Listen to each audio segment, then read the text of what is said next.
Yan mga kaputos, magandang hapon po ulit sa inyo lahat dyan mga kaputos. Ano na yun, alas 2:30 na po ng hapon yan mga kaputos. Matindi pa rin ang init. Yan mga kaputos, tinda ulit tayo. Kaya ng umaga, nagtinda ako, ubos na. Kasi pinakyaw ng bisita. Isang tao lang bumili. Tapos ngayon, may dumating ulit yung bayo ko, may huli. Ito siya mga kaputos, pakita ko po sa inyo. Nasa 5 kilo ito. Yan mga kaputos.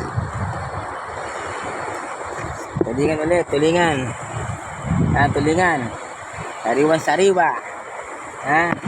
Eto mga kapot pwede kong itinda bukas. Kasi sariwa po siya. Magpapakasakal lang tayo, mabibentahan tayo dito. Kung di man tayo mabentahan ngayong hapon na to, okay lang. Niyiluhan ko lang kasi ang sariwa mga kapotos, pag iniluhan mo yan, maganda pa rin yan. Huwag natin pabayaan. Yan, subok tayo dito. Kung may naliligo na bisita ulit. Kasi alangan ng araw pa. Alangan ng araw pa ngayon eh. Kasi pag alangan ng araw pa, hindi tayo nakakasiguradong mabibentahan tayo, paswertehan lang.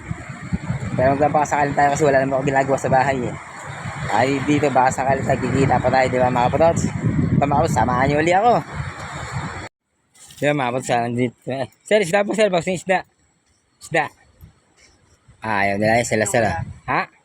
Kaya meron ako tulingan bagong huli. Sige po, thank you. Yun. Ayaw lang mga kapotots. May bisita dito kaya lang ilan. Ano tulingan mo kuya? 250 sir ang kilo sir. Bago po ito, 250 ang kilo. 250 ang kilo. 250. Pakita ko po sa inyo sir. Para makita po niyo. Mamaya kuya. Sabihan ko yan sila. Pakita ko lang sir. Baka sa magustuhan po ninyo. Ayan, baka sakali mga kapotots. Subok tayo. Ako lang sir. Baka sakali lang. Kasi pupunta rin po ako sa dulo eh. Sariwa-sariwa po to sir oh.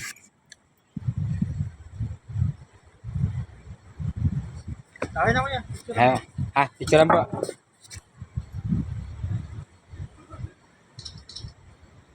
Sige kuya. Sir, gusto nyo, kunin yung number ko sir. Pwede nyo ako tawagan. Nag-live ka pa eh. Paano mo kuhanin? Sige ba? Nag-live ba yan? Hindi, vlog lang po ito, vlog. Vlog. Yan. Patayin ko po muna sir. Yun. Yung mga kapos may kausap ako sa Perma Beach Resort. Hindi ko alam kung siguradong kukuha siya ng isda kasi tatanong pa nila sa kasama niya kung gusto. Tapos kinuha niya yung number ko. Pero doon pa man hindi tayo nakakasigurado doon eh. Maghintay tayo ng wala. Pero binigay ko yung number ko. Basta gusto nila, tatumagan nila ako. Yung mga kapos punta muna tayo sa dulo. Sa Pauwa, baka sakali may bisita. Kaya mga kapos hindi talaga biro to.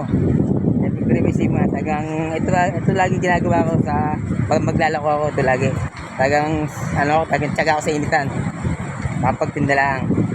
Pero ito mga kabutos, kahit di maubos to walang problema mga kabutos, kasi ito talaga ay nilalaan ko para bukas kasi sariwa po naman kasi may pang isang sariwa ngayon eh. Isang araw okay, dahil ang isda tagang marami na uhuli ngayon kukunti na, siguro may 5 kilo lang itong huli tsaka pwede ko masaya nililuha pag hindi mauubos. Pwede ko itinda bukas. Kasi ang ginagawa ko mga kabatos, pag talagang tubo na ako, at talagang wala nang bumili din sa beach dito, dinadala ko sa bayan. Sa mga suki ko doon. Kaya pag nahihirapan naman ako, sinasama ko si Commander, kasi siya maraming suki sa palengke, sa loob ng palengke. Nasama ko rin yan. Pag ako nahihirapan magtinda. Kasi magaling din magtinda, sabi ko eh. Pero hindi ko sinasama sa ganito mainit, hindi pwede sa kanya to. Ako lang talaga nagtsatsaga sa mainit kasi minsan may dumarating yung mga guests, wala silang isda kaya nakakabenta ako. Kaya mga boss, sabahan niyo puli ako, sana makabenta ako ngayong araw na to.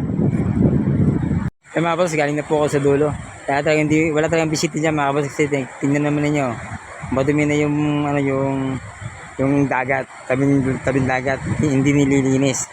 Siyempre mga guys, ayaw dyan kasi madumi na. Yan. Tapos to, yan. Nito, yung resort din po ito. Yan. Wala akong kami bisita. Kasi sa pupunta natin, medyo marumi rin po. Galing na dito sa baba, pabalik na po tayo. Pabalik na po ulit tayo sa Bukana. Wala pa akong bawas. Sobrang init mga kabotots. Nasa alas 3 na po mga kabotots. Yan.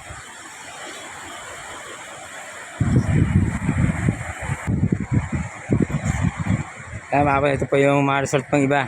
Ito medyo maganda, ito maganda-ganda to. Ayan. Kaya yung bisita niya mga boss, nakita niyo yung bisita. Ay, inala ko na kanina ayaw eh. Kasi nakabili na raw sila kanina umaga ng isda. Ayan, dagat mga boss.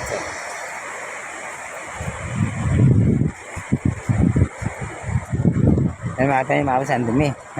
Puro plastic. Parang, ewan ko lang kung may puputang bisita ngayon dito. Ang dumi talaga. Oh. Pero yung dagat, okay.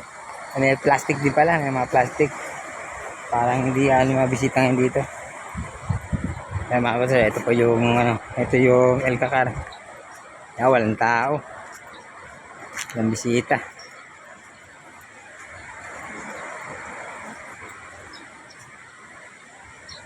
Walang bisita sa El Cacar. Kaya mga boss, pahinga muna tayo dito, papahinga. Kaya mga boss, walang mga bisita. Mga bisita man, ilan talaga ay bumili. Ito mga boss, wala pa ho akong bawas. Oh. Wala pa bawas yan mga butots. Ito mga butots, uwi na po tayo. Tulad na sinabi ko kanina, susubukan ko lang kung may bisita, kung may bibili. Kasi ito talaga pwede bukas. Kaya mga boss, bubukasin ko na lang po yung yung paninda ko. Iluha ko na lang. Kaya mga boss, maganda pa naman yung yung dagat. Hindi pa naman masyadong may alon. Konti lang ang alon niya kaya pwede pa maligo. Pero isang araw walang alon. Ngayon medyo meron na konti. Kaya mga boss, pagmasdan nyo yung dagat, yan, saka yung mga cottage, mga yung mga resort, talagang wala pang bisita. Dagat, anong gawin natin? Mapapagod lang tayo mga kabatots. Umuwi na tayo magpahinga. Tapos magdudot-dot. Diba no? Yan ang gawin natin. Siyempre, habang nagpapahinga tayo, magdudot-dot muna tayo. Yan. Tayo, medyo madumi dito mga kabatots. Diba talaga pag summer na? Kasi ito talaga pag summer na, malinis na ito mga kabatots. Kita naman yun, diba? Galing tayo sa dulo. Madumi. Tapos nandito tayo sa kalagitnaan. Madumi. Napadaan ako sa Tila Kuya. May ginagawa pala dito. Yan. Ano gagawa niyo, bossing? Lifeguard tower. Ayun, lifeguard tower puro. Ito po yun, para sa mga gusto kasi pag may lifeguard tower na po dito, Ligtas sa mga guys. ligtas sa mga guys. Ano, bossing? Ligtas sa mga guys. Kasi makikita nila, nandun sila sa taas sa taas. Makikita nila kung may naluludo, ano man, para kita kagad nila, maasagip nila. So, tingnan natin yung ginagawa niya lifeguard tower. Yan, ito pa mga botots. Para din sa mga guest kuya, kasi minsan kasi hindi natin masabi, pag walang lifeguard tower, may nalulunod pa, hindi alam. Pag may ganito, kasi may bubungho yan Nandiyan yung nagbabantay ng mga guest. Yung mga nalulunod para masigip nila. So, ayan, tama po ito. Ito, bagong ginagawa pala nila to. Ayan. Tama to sa sunod na taon. Ready na. Kasi tagulan na. Kaya ngayon sigurado ay hindi masyadong dadaming bisita kasi tatagulan na. Pero at least naka-prepare na sila, di ba? Yan, ito sila po gumagawa. Yan. Sila gumagawa. Ayan sila. Ayan, nagbe-break time lang. Nagbe-break time lang pala sila. Nadaan ako kasi kala ko ano yung ginagawa nila dun Kabutots. Tama po yan, sir. Ano pa, pagsahod pa? Alfonso, dito na libre ka, Alfonso lang. Walang-wala. Ay, sa kabila, sino yung gumagawa sa kabila? Kami ka rin. Ayo, kasi may nakita ko sa kabila, ganyan din. Ganyan din. Ganun din pala yun. Lifeguard tower. Ito palang, hanggang wawa, meron po yan. Oo, meron. Yung palang, gagawin pala nila dyan, simula wawa po. 3 piraso, 3. Tatlo. Wawa, 2 sa bukana. Ay, 2 sa Bukana, 3 sa... Isa sa wawa. Ay, isa sa wawa. Ibig sabihin, pangatlo. Nandun, di ba? Hindi pa nga Hindi pa lang, ililiyak. Ay, lilayout ng pangatlo. Tapos yung isa sa wawa. Ayun, di bali, 4 palang lifeguard tower. Maganda po yan. Ay, maraming salamat po. Kaya ano sa pangalan nyo? Noel. Okay po yung foreman dito. Oo. Yung siya pong foreman. Okay. Baka pwede makapasok tagulan. Okay. Kaya salamat ba? Yan, mabait sila foreman. Yan. Kasi yan din talaga trabaho ko ng araw construction. Naglalagay sila ng lifeguard tower. Balik tayo dito sa dagat. Pauwi na tayo. Talagang mga kapatid, galatan nyo, talagang Mahirap talagang pagtitinda lalo na sa initan. Siyempre, talagang kailangan magtiis para sa pamilya kasi ito lang alam kong hanap buhay. Construction. Ayun ang una kong naging trabaho po, construction.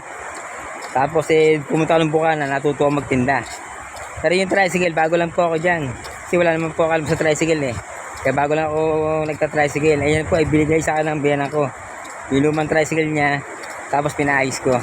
Kaya nag-practice muna ako hanggang sa matuto. Kaya ginagawa ko po siya service.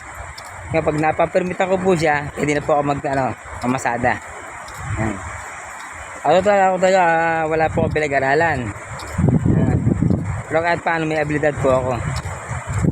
Kasi kahit wala tayong pinag-aralan, hindi hadlang po yung walang pinag-aralan. Kung marunong kang dumiskarte, may abilidad ka, talagang mabubuhay ka sa mundong ito. Paano po? Yan. Marami po alam, yung mga construction po niyan, hindi ko po alam yan. Tinitingnan ko lang po yung ginagawa nila, natuto na po ako. Kaya marunong po ako mag-skill. Marunong ako magpanday, magmaso, marunong na po ako dyan. Kaya ngayon, natuto po ako magtinda dito, kaya yung pagpapanday ko, yung yung pag may gustong magpapanday, nagpapanday po ako. At pag walang panday, pahinga, naghihintay lang po ako dito ng mga inalaot. Basta may lumaot, nakapagtinda po ulit ako. Yan. Yan, tsaga-tsaga lang po mga kapatots.